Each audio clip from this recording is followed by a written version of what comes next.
ठीक है। तो देखें आज इस साइंस में जो था, साइंस में कल जो बताए थे परसों, उसमें था अपना भारतीय अंतरिक्ष अनुसंधान। परंतु आज जो अपना है वो भारतीय ऊर्जा कार्यक्रम है, मतलब कि जो भारत में ऊर्जा संबंधी जितने भी संस्थान हैं, जितने भी संयंत्र हैं, उसके बारे में आज जानना है। तो सबसे पहले जानते हैं कि भारत में जो ऊर्जा कार्यक्रम है कब इसकी शुरुआत हुई है, कब से विद्युत का उत्पादन प्रारंभ हुआ है। तो जो अपने यहाँ पर सबसे पहले जो इसके बारे में मतलब कहा गया है कि जो ऊर्जा कार्यक्रम के जनक कहे जाते हैं भारत के, तो भारत के जो ऊर्जा कार्यक्रम के जनक कहे जाते हैं वो डॉक्टर होमी जहांगीर भाभा कहे जाते हैं। डॉक्टर होमी जहांगीर भाभा ने सबसे पहले इसके बारे में ऊर्जा का उत्पादन किया तथा संयंत्र स्थापित किया। इन्हीं की वजह से इसीलिए जो ट्राम्बे मुंबई में स्थापित परमाणु संयंत्र है, जो यहाँ पर जो ऊर्जा का उत्पादन होता है, उनके नाम पर उसका नाम पड़ा है भाभा परमाणु अनुसंधान संस्थान।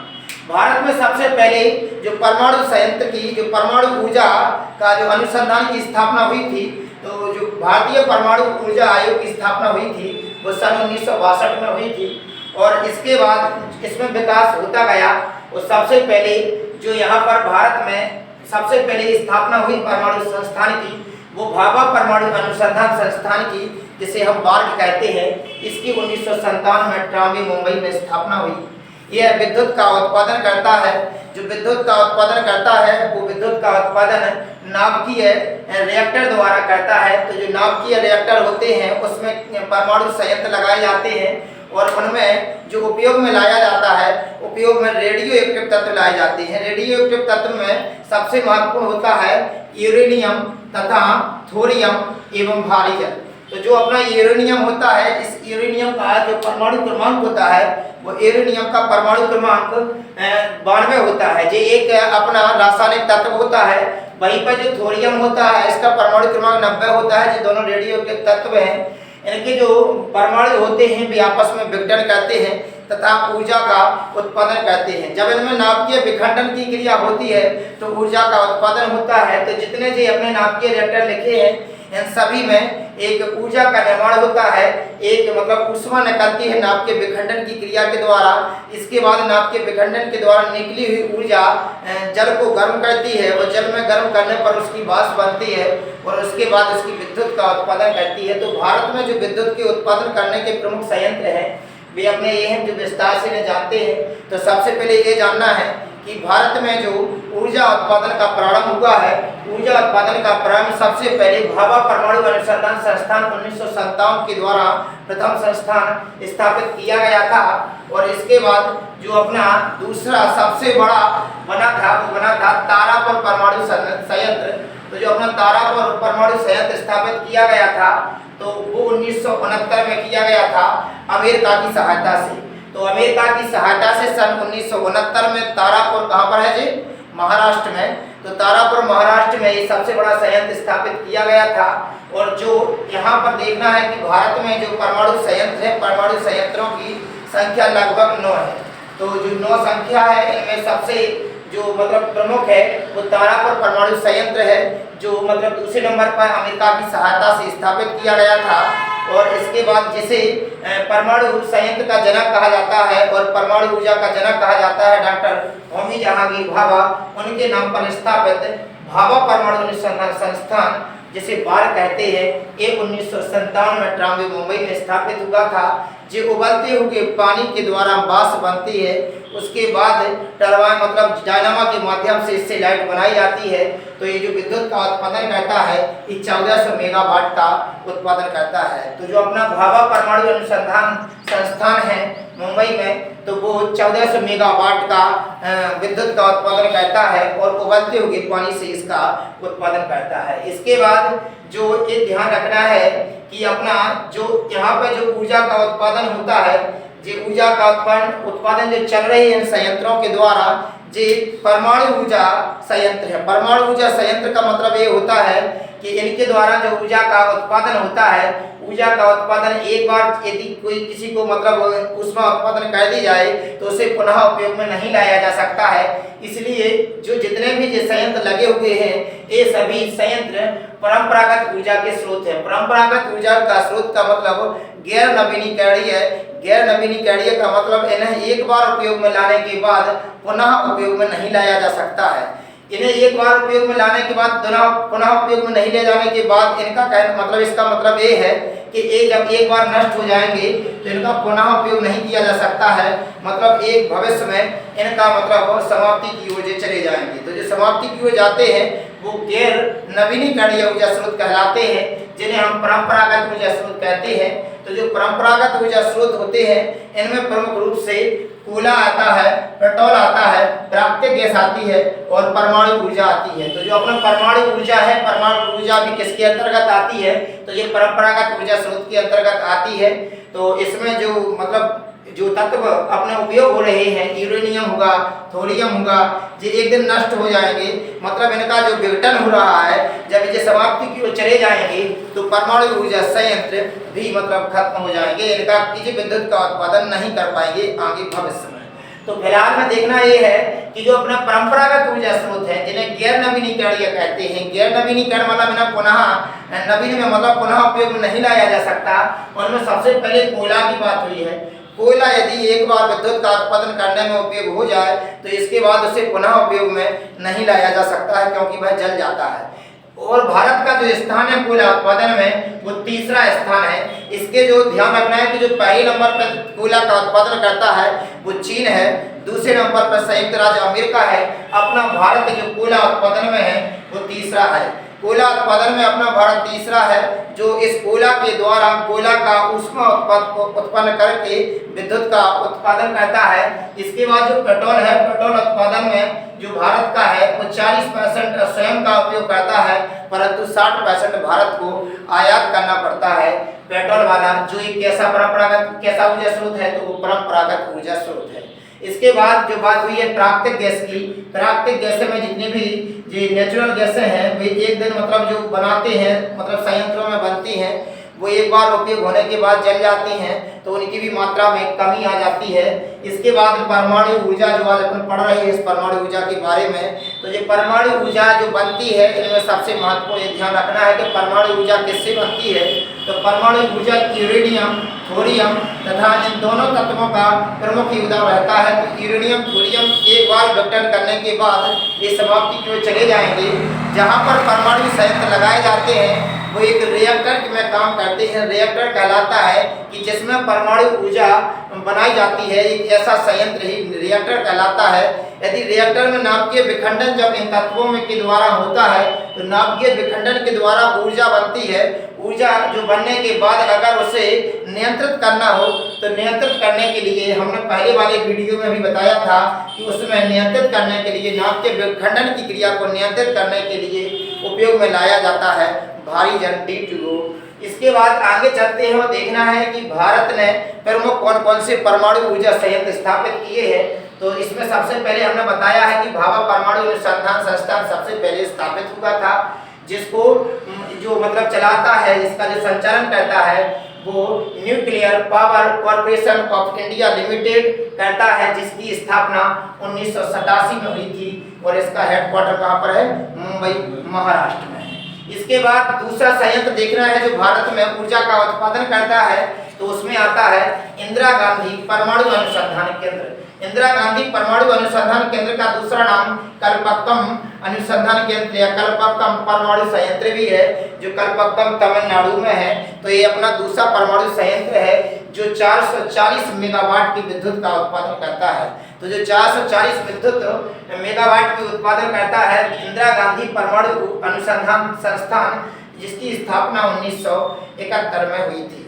इसके बाद जो तीसरे नंबर पे अपना आता है, इसके बाद है रावत भाटा। तो रावत भाटा जो परमाणु संयंत्र है जो राजस्थान में है। राजस्थान में जो रावत भाटा है जो दबाव वाले भारी जल का रिएक्टर के उपयोग करके 1180 मेगावाट की विद्युत का उत्पादन करता है। दबाव वाले भारी जल रिएक्टर का मतलब ये होता है कि यूरेनियम तथा थोरियम का नाभिकीय विखंडन होता है। नाभिकीय विखंडन के द्वारा ऊष्मा का उत्पादन होता है। उसी ऊष्मा को विद्युत ऊर्जा में परिवर्तित कर दिया जाता है। तो जो ऊर्जा का परिवर्तन होता है वो दबाव वाले भारी जल रिएक्टर से होता है। मतलब अगर इस रिएक्टर में नाभिकीय विखंडन की क्रिया को नियंत्रित करना हो तो उसके लिए भारी जल का उपयोग D2O का उपयोग किया जाता है। इसके बाद जो अपना अगला परमाणु संयंत्र है, अगला परमाणु संयंत्र जो भारत का प्रमुख परमाणु संयंत्र है वो कुडनकुलम है। कुडनकुलम जो है वो अपना तमिलनाडु मद्रास में है। तो अपना जो कुडनकुलम तमिलनाडु है ये जल ऊर्जावान द्वारा मतलब इसका ऊर्जा का उत्पादन करता है। जल ऊर्जावान का मतलब ये होता है कि जल जो होता है, जल को जब मतलब ऊपर से मतलब किसी भी ऊष्मा के द्वारा गर्म किया जाता है तो उसके से भाप निकलती है, उस भाप के द्वारा टरबाइन को घुमाया जाता है और इसके बाद विद्युत का उत्पादन किया जाता है। तो अपना ये कुडनकुलम मद्रास चेन्नई तमिलनाडु में स्थित है जो 2000 मेगावाट की विद्युत का उत्पादन करता है।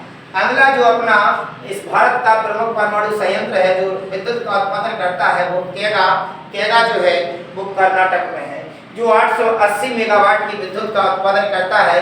जैविक दबाव वाले भारी जल रिएक्टर के द्वारा विद्युत का उत्पादन करता है। दबाव वाले भारी जल रिएक्टर का मतलब हमने समझा दिया है कि जिसको नियंत्रित करने के लिए भारी जल का उपयोग किया जाए तथा इसके बाद इसके जो यूरेनियम तथा थोरियम है इसमें नाभिकीय विखंडन की घटना घटे। इसके बाद अगला जो अपना परमाणु संयंत्र है भारत का वो काकरापार है। तो जो काकरापार है, काकरापार सूरत गुजरात में स्थित है जो 440 मेगावाट की विद्युत का उत्पादन करता है। इसके द्वारा भी दबाव वाले भारी जल रिएक्टर का उपयोग किया जाता है। तो जो अपना दबाव वाला भारी जल है इससे भी 440 मेगावाट की विद्युत का उत्पादन किया जाता है। एग्जाम में बस इतना ध्यान रखना है कि ये नहीं पूछेगा कि जो विद्युत का उत्पादन किया जाता है उसमें क्या यूज किया जाता है, बस ये ध्यान रखना है कि कौन सा परमाणु संयंत्र किस स्थान पर स्थित है। और जो प्रमुख अपने जी इंदिरा गांधी परमाणु संयंत्र होगा और भाभा परमाणु अनुसंधान संस्थान होगा, इनकी स्थापना और इनका जी जहाँ पर है ये भी ध्यान रखना है। इसके बाद जो अपना अगला आता है, अगला जो भारत का प्रमुख परमाणु संयंत्र है उसमें नरौरा है। नरौरा जो है वो उत्तर प्रदेश में है। नरौरा उत्तर प्रदेश में है। ये 440 मेगावाट की विद्युत का उत्पादन करता है। दबाव वाले भारी जल रिएक्टर का प्रयोग भी इसी में किया जाता है। तो जो दबाव वाले भारी जल रिएक्टर का विद्युत उत्पादन किया जाता है वो नरौरा उत्तर प्रदेश में स्थित है। ध्यान रखना है स्थान कहाँ पर है, किस राज्य में स्थित है और साथ में इसका नाम क्या है। तो नरौरा स्थान है जो यहाँ पर उत्तर प्रदेश के अंतर्गत आता है जो दबाव वाले भारी जल के रिएक्टर के द्वारा ही विद्युत का उत्पादन करता है। अगला जो है वो जैतपुरा। जैतपुरा जो है वो महाराष्ट्र राज्य में स्थित है। तो जैतपुरा परमाणु संयंत्र महाराष्ट्र में है। ये ध्यान रखना है जो 9900 मेगावाट की विद्युत का उत्पादन करता है। जितने भी जो लिखे हुए हैं इसमें सबसे ज्यादा जो मेगावाट का उत्पादन करता है विद्युत का वो सबसे ज्यादा इधर पे भी जैतपुरा महाराष्ट्र में होता है जो दबाव वाले भारी जल रिएक्टर का उपयोग करके विद्युत का उत्पादन करता है। जितने भी जो विद्युत के उत्पादन किए जाते हैं परमाणु संयंत्रों के द्वारा, इन परमाणु संयंत्रों में जो उपयोग में लाया जाता है जिसमें यूरेनियम तथा थोरियम का विखंडन किया जाता है, भारी जल द्वारा नियंत्रित किया जाता है। जिस संयंत्र में किया जाता है, जिस मतलब सिस्टम में किया जाता है तो संयंत्र को रिएक्टर कहते हैं। इस रिएक्टर के अलग अलग संस्थानों में अलग अलग नाम है। तो इसमें ध्यान रखना है कि जो अपना महाराष्ट्र में स्थित है, महाराष्ट्र में जैसे अपना जी होगा जो अपना पहले है भाभा परमाणु अनुसंधान संस्थान। इसमें जो अधिकतर एग्जाम में आता रहता है कि भाभा परमाणु अनुसंधान संस्थान कहाँ पर है, तो अपने जाना है कि 1957 में स्थापित हुआ था। ट्राम्बे मुंबई के पास जो है वहाँ पर है जहाँ पर उबलते हुए पानी के द्वारा 1400 मेगावाट की विद्युत का उत्पादन किया जाता है। परंतु इसमें जो लगे हुए हैं रिएक्टर जिसमें परमाणु संयंत्र के द्वारा विद्युत का उत्पादन किया जाता है उनके नाम दिए जाते हैं और रिएक्टरों के एग्जाम में नाम आते हैं कि परमाणु संयंत्र का नाम क्या है। तो जो रिएक्टर है उन रिएक्टरों में नाम होते हैं, रिएक्टर के संयंत्र के नाम होते हैं अप्सरा। अप्सरा जो है, अप्सरा एक परमाणु संयंत्र का नाम है। साइरस, जर्लिना और पूर्णिमा फर्स्ट, पूर्णिमा सेकंड और पूर्णिमा 3, ये तीनों जो नाम है, ये तीनों नाम जो है इसके रिएक्टर के नाम है। चाहे अप्सरा हो वो रिएक्टर का नाम है, साइरस होगा वो रिएक्टर का नाम है, जर्लिना होगा वो भी रिएक्टर का नाम है, पूर्णिमा फर्स्ट, पूर्णिमा सेकंड, पूर्णिमा थर्ड और ध्रुव, जितने भी जो रिएक्टरों के नाम लिखे हैं ये सभी रिएक्टर भाभा परमाणु अनुसंधान केंद्र त्रांबी मुंबई के इस संस्थान में स्थित है। इनके द्वारा विद्युत का उत्पादन किया जाता है। इसके बाद अगला जो हमने लिखा है यहाँ पर, अगला रिएक्टर का नाम है कामिनी। आएगा कि रिएक्टर का नाम कौन सा है, इनमें से कौन सा रिएक्टर है तो ध्यान रखना है। कामिनी एक रिएक्टर है जो कड़पक्कम तमिलनाडु के इस संयंत्र में स्थित है। जो अपना जी इधर पर लिखा है हमने कलपक्कम है, जो अपना कलपक्कम वाला जिसको इंदिरा गांधी परमाणु अनुसंधान केंद्र कहते हैं, इसमें जो रिएक्टर है, रिएक्टर लगे हुए हैं, उस रिएक्टर का नाम है कामिनी। तो ये एक या दो अपना जो पहला हुआ है अपना भाभा परमाणु अनुसंधान केंद्र और दूसरा हमने बताया कलपक्कम, ये दोनों महत्वपूर्ण होते हैं। तो इनमें लगे हुए रिएक्टरों के जो नाम है, तो जितने जो रिएक्टर अपने जो लिखे हैं ये सभी लगे हुए हैं भाभा परमाणु अनुसंधान केंद्र में। और इसके बाद जो कामिनी है वो कलपक्कम तमिलनाडु के संयंत्र में स्थापित है। तो जो इसके बाद जितने भी जो अपने प्रौद्योगिकी के काम कर रहे हैं, विद्युत का उत्पादन कर रहे हैं, इन सभी का जो मतलब उपयोग किया जाता है वो विद्युत का उत्पादन करने में किया जाता है। तो भारत के विभिन्न क्षेत्रों में स्थित ये सभी प्रमुख अनुसंधान हैं जिनके द्वारा विद्युत का उत्पादन किया जाता है। इसमें सबसे महत्वपूर्ण क्या है तो आपको ये ध्यान रखना है कि जितने भी जी अपने परमाणु संयंत्र हैं, जो परमाणु संयंत्र कहाँ हैं, कौन से राज्य में स्थित है, ये ध्यान रखना है। और जो अपना परमाणु संयंत्र का जनक कहा जाता है वो डॉक्टर होमी जहांगीर भाभा को कहा जाता है। और इस सभी का जितने भी अपने परमाणु संयंत्र काम कर रहे हैं, भारत में जो विद्युत का उत्पादन कर रहे हैं, अलग अलग मेगावाट का विद्युत का उत्पादन कर रहे हैं, कोई बड़े हैं कोई छोटे हैं, लेकिन इनमें लगभग जो 80-90% परमाणु संयंत्र है उनका जो मतलब नियंत्रित करता है, उनको जो चलाता है, तो उनको जो संचालन करता है वो भारत की विद्युत उत्पादन की सबसे बड़ी संस्था, जिसका नाम क्या है अपना, इसका एन से क्या है NPCIL, तो nuclear power corporation of India limited, जिसकी स्थापना 1987 में हुई थी। इन सभी संस्थानों का, इन सभी मतलब जो केंद्र है अपने अनुसंधान केंद्र, इन सभी का संचालन करती है, ये ध्यान रखना है। इसके बाद जो उच्च प्रौद्योगिकी केंद्र है, उच्च प्रौद्योगिकी केंद्र में जो इसके विभिन्न भागों को जो रिएक्टर है इनका जो उत्पादन किया जाता है, तो उसकी स्थापना 1984 में हुई थी। लेजर किरणों का उत्पादन भी यहीं पर किया जाता है। इसके बाद ये अपना परम महत्वपूर्ण हुए हैं भारतीय परमाणु ऊर्जा कार्यक्रम से। यहाँ से बस सबसे ज़्यादा एग्जाम में क्वेश्चन यही पूछे जाते हैं कि कौन सा परमाणु संयंत्र कहाँ स्थापित है। ठीक है भैया, तो आज के लिए बस इतना ही, मिलते हैं कल अगले।